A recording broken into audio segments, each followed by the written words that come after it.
आपको श्रद्धा kitchen channel को स्वागत जनाऊँगी। मु आज किसी खेचोड़ी रेसिपी आपको देखी 6 मंथ रू 2 वर्ष पर्यंत खेचोड़ी खाईपर। देखो मुझे किसी कंचा कदली नहीं, विशेषकर आपण मैंने जो खेचोड़ी करेंगे निहाती कंचा कदली ने देहपाई बहुत भल। आलू नहीं, गाजर नहीं, किसी अमृतभंडा नहीं, किसी बीट काटिक नहीं, हलदी गुंड जीरा छुंक करवा, चीनी टिके पकेले मीठा लगे छुआ को भल लगे, आ लुण आ किसी हरड़ डाली किसी उषुना चाउल नहीं। आपण पाखे जब 21 चाउल भी थी उआपक्षिया चाउल जो कहते ताको भी नहीं पारे। आ कि घी नहीं छुंक करने। प्रथम मुझे गोटे प्रेसर कुकर ने ताधे चाउल आ डाली की धोईकी देदेबा, सब परिवा भी देदेबा। देखिए मुझे चाउल आ डाली की धोईकी देदेली। एबे परिवा सब ऐड करदेबा।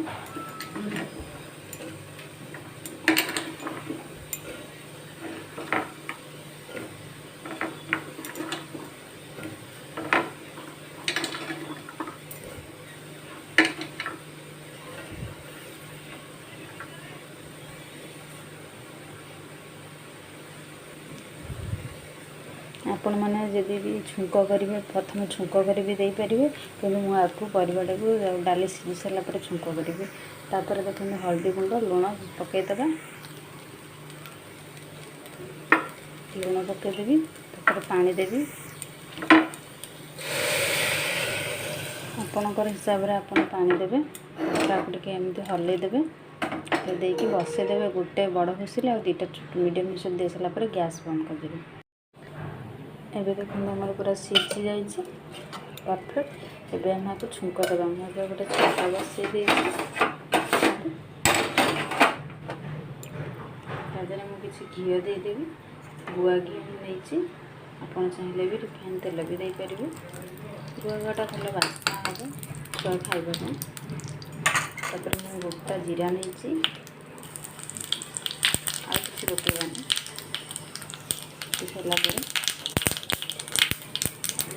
गैस को ऑफ करके एवं से प्रेसर कुकर कभर देदेबा, छुंकटा देके जीवनी। एबे हम टिके स्लाइड चीनी पकईदेबा, तापर भल से मिक्स करदेबा। देखो पूरा खेचड़ी पूरा रेडी होगा। आपण मैंने आपको टमाटर चकटा सहित भी छुआ भी देपारे, छुआ खाईपारे, देहपाई बहुत भल। आपण मैंने निश्चय घर बनातु, केमती लगे मत कमेंट रे जनातु। मो चैनल को लाइक शेयर करूँ। आपन भी मो चैनल को सब्सक्राइब करदे। आम गोटे बाउल को काढ़ी। अब देखते खेचड़ी आम रेडी होगा। आप निश्चय घर बनातु। आप 6 मास रू 2 वर्ष पर्यंत आप खाईपारे पिला, देहपाई बहुत भल हेल्दी रेसिपी। आप निश्चय घर ट्राए करूँ। रही जय जगन्नाथ।